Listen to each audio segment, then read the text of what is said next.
Hi friends, फिर से स्वागत है आज के इस बेहद से खूबसूरत ट्यूटोरियल में। आज के इस वीडियो हम लोग 10th साइंस के पूछे गए महाभंडारा सीरीज का पार्ट 5 करने वाले हैं। यदि आपने 4 तक के पार्ट को नहीं देखा है तो मेरा एकदम हाईली सजेशन है कि आप उन पार्ट को जरूर देखिए, क्योंकि ये सभी प्रश्न क्वेश्चन बैंक से हैं और आपके एग्जाम में पूछे गए हैं। तो फ्रेंड्स, मैं हूं एसके चौरसिया और आप देख रहे हैं आपकी ही अपनी यूट्यूब चैनल ट्यूटोरिंग क्लासेस।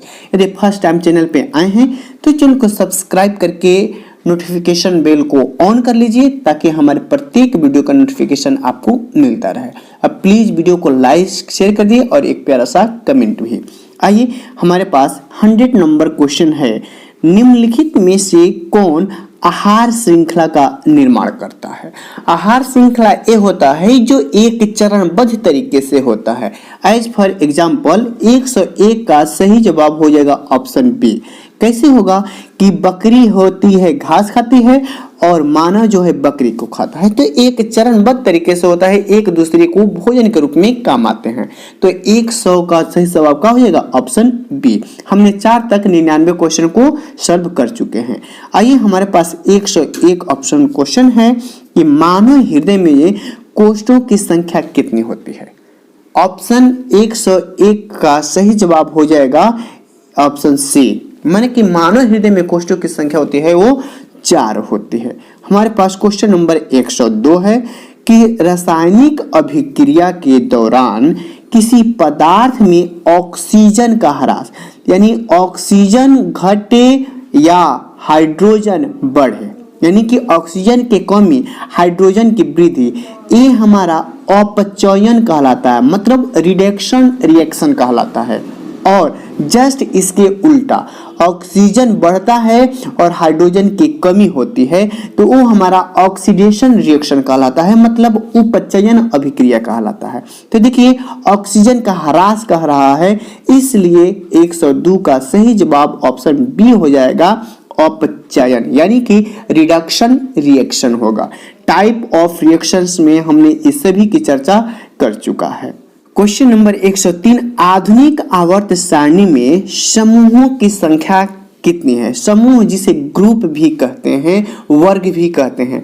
आधुनिक आवर्त सारणी में 7 आवर्त हैं, यानी कि ऐसी जो क्षैतिज लाइनें हैं इन्हें आवर्त कहते हैं, इनकी संख्या 7 है। और वर्ग जो ऐसे ऊर्ध्वाधर हैं, खड़ी लाइनें हैं, इनमें 18 वर्ग हैं, यानी कि 18 समूह हैं। यानी 103 का सही जवाब ऑप्शन डी हो जाएगा। क्वेश्चन नंबर 104, खाद्य पदार्थ के डिब्बे पर जिंक के बजाय टीन का लेप होता है, ऐसा क्यों? क्योंकि टीन जो है जिंक से कम क्रियाशील है, यानी कि जिंक हो गया अधिक क्रियाशील और टीन हो गया एसएन कम क्रियाशील, यानी कि ऑप्शन सी देखिए, टीन की अपेक्षा जिंक अधिक क्रियाशील है। जिंक अधिक क्रियाशील है, इसलिए उसमें टीन का लेप लगा होता है, यानी 104 का सही जवाब क्या हो जाएगा? ऑप्शन सी हो जाएगा। क्वेश्चन नंबर 105, निम्नलिखित में से कौन पुनरुद्भवन का उदाहरण है? एक बात यहाँ पे समझना पड़ेगा कि ये पुनरुद्भवन क्या होता है। तो देखिए, 2 प्रकार के ऐसे प्राणी होते हैं, जैसे कि हाइड्रा और एक होता है प्लेनेरिया। ये 2 ऐसे प्राणी होते हैं, इनको यदि कई टुकड़ों में भी बांट देंगे तो ये प्रत्येक टुकड़ा विकसित होकर जो एक पूर्ण जीव का रूप निर्माण कर लेता है, और यह क्रिया क्या कहलाता है? पुनरुद्भवन कहलाता है। तो इसका सही जवाब हो जाएगा 105 का ऑप्शन ए। क्वेश्चन नंबर 106, तांबे की तार की एक आयताकार कुंडली किसी चुंबकीय क्षेत्र में घूर्णी गति कर रही है। इस कुंडली में प्रेरित विद्युत धारा की दिशा में कितने परिभ्रमण के पश्चात परिवर्तन होगा? देखिए, कितने परिभ्रमण कहेगा, तो परिभ्रमण कहेगा तो ऑप्शन हो जाएगा सी, आधा। अगर यही कितने अंश कह देगा, अंश, तो वो होगा हमारा 180 डिग्री। अंश की बात करेगा तो 180 डिग्री, और कितने परिभ्रमण, यानी कि आधे परिभ्रमण के बाद फिर से दिशा में क्या हो जाएगा? परिवर्तन हो जाएगा। तो 106 का सही जवाब क्या हो जाएगा? ऑप्शन सी हो जाएगा। क्वेश्चन नंबर 107, सल्फर परमाणु की 72 कक्षा में इलेक्ट्रॉनों की संख्या कितनी है? तो ये सल्फर की परमाणु संख्या हो गई 16, इलेक्ट्रॉनिक विन्यास 2 8 6, तो 72 कक्षा में क्या है 6। देखिए किस ऑप्शन में है, 107 का सही जवाब ऑप्शन सी हो जाएगा। सल्फर के 72 कक्षा में इलेक्ट्रॉनों की संख्या कितनी हो गई 6। क्वेश्चन नंबर 108, ग्लूकोज के एक अणु में ऑक्सीजन के कितने परमाणु होते हैं? तो ग्लूकोज का सूत्र हो जाएगा C6H12O6। तो देखिए कार्बन और ऑक्सीजन में इनकी परमाणुओं की संख्या 6 है, कार्बन के भी और ऑक्सीजन के भी। तो इनके परमाणु की संख्या पूछ दे कार्बन और ऑक्सीजन की, तो ऑप्शन हो जाएगा बी 6। वहीं हाइड्रोजन में परमाणु की संख्या पूछ दे तो क्या हो जाएगा 12, क्योंकि इसका सूत्र होता है C6H12O6। तो हाइड्रोजन में परमाणु की संख्या हो गई 12। क्वेश्चन नंबर 109, नए कार्तीय चिन्ह परिपाटी के अनुसार दर्पण के सामने रखे गए बिंब की दूरी कैसे ली जाती है? तो चाहे दर्पण अवतल हो या उत्तल, नई चिन्ह परिपाटी के अनुसार बिंब की जो दूरी होती है वो ऋणात्मक होती है। 109 का सही जवाब ऑप्शन बी हो जाएगा। क्वेश्चन नंबर 110, पीत रस कहाँ से स्रावित होता है? तो पीत रस जो है यकृत से स्रावित होता है और छोटी आंत तक पहुंचता है। कहाँ? यकृत से स्रावित होकर छोटी आंत तक पहुंचता। कहाँ पहुंचता है? तो ऑप्शन हो जाएगा सी छोटी आंत तक। लेकिन कहाँ से स्रावित होता है? तो यकृत से स्रावित होता है। 110 का सही जवाब ऑप्शन बी हो जाएगा। क्वेश्चन नंबर 111, निम्नांकित में से कौन मलेरिया परिजीवी है? प्लाज्मोडियम, लिशमैनिया, प्रोटोजोआ, इनमें से कोई नहीं। तो इसका सही जवाब ऑप्शन ए हो जाएगा।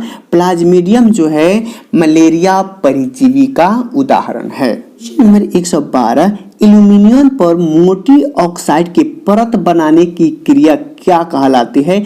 एनोडीकरण कहलाती है। आपसे पूछ लिया जाता है कि एनोडीकरण क्या है, तो एल्यूमिनियम पर ऑक्साइड के मोटी परत को जमाने की जो प्रक्रिया है वो एनोडीकरण, इसको संरक्षण होने से क्या कहा जाता है बचाया जाता है। 112 का सही जवाब ऑप्शन बी हो जाएगा। क्वेश्चन नंबर 113, सामान्य नेत्र के लिए दूर बिंदु क्या है? यानी कि स्पष्ट दर्शन की न्यूनतम दूरी कितनी होती है? 25 सेंटीमीटर होती है। 113 का सही जवाब ऑप्शन बी हो जाएगा। क्वेश्चन नंबर 114, कौन सी गैस वैश्विक ऊष्मन के लिए उत्तरदायी है? Option A carbon dioxide, option B oxygen, option C nitrogen, इनमें से कोई नहीं। सही जवाब ऑप्शन ए हो जाएगा कार्बन डाइऑक्साइड, और इसका यौगिक सूत्र क्या होता है? CO2 होता है। यानी 114 का ऑप्शन ए सही है। क्वेश्चन नंबर 115, कौन सा अजैव निम्नकरणीय कचरा है? तो देखिए इसका सही जवाब हो जाएगा इनमें से सभी।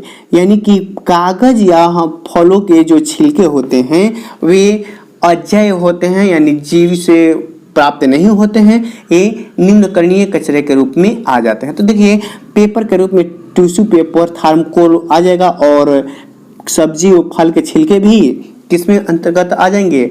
अजैव निम्नकरणीय कचरा के अंतर्गत आ जाते हैं। 115 का सही जवाब ऑप्शन डी हो जाएगा। क्वेश्चन नंबर 116, निम्न में से किस लेंस की फोकस दूरी होती है जो धनात्मक होती है? किस लेंस की फोकस दूरी धनात्मक होती है? तो 116 का सही जवाब ऑप्शन बी हो जाएगा। उत्तल लेंस की जो फोकस दूरी होती है वो धनात्मक होती है। क्यों होती है? क्योंकि यह उत्तल दर्पण का जो फोकस दूरी धनात्मक होने का कारण है क्योंकि यह दर्पण का पीछे यानी दाईं ओर होता है, और अवतल दर्पण की या अवतल लेंस की जो फोकस दूरी होगी वो क्या होगी? ऋणात्मक होगी। क्यों होगी? क्योंकि उसको सामने से लिया जाता है, यानी कि बाएं ओर से लिया जाता है। 116 का सही जवाब ऑप्शन बी हो जाएगा।